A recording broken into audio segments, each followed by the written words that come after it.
naarani din nga dati ordinansa tayo nga providing for annual incentive and technical support to all barangay health workers. Then, barangay nutrition scholars tayo, the barangay talos, and the barangay service point officer, in the province of Ilocos Norte, appropriating funds, therefore for and for other purposes. So, dito yung po ordinansa na plano tayong may pasakit sa ng panlalawigan tapos kasta ko may kad itinananay nga tulong suporta kadwa tayo mga barangay appointed officials.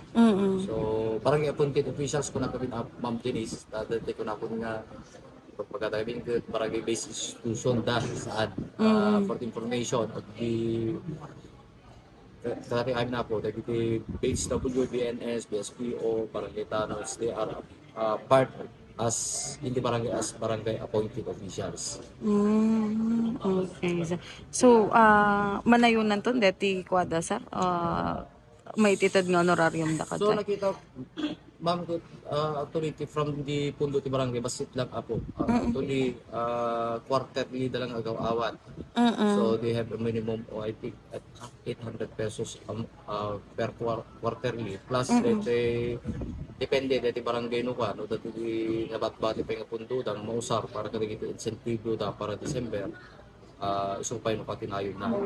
So nakanunutan tayo dati Ma'am Denise dati ko lang po nga atong sakripisyo da tumutulong di pagsayatan ti barangay. So dapat lang nga dapat pagito insentibo da nga saan lang agapo iti ini saan lang agapo iti barangay ng di uray pa iti probinsya ng Ilocos Norte. Mano sir ti mainayon no. So actually awan pa daytay masinunon no manoje so we have to coordinate to the chairman committee on finance may tanong tayo to the apo gobernadora.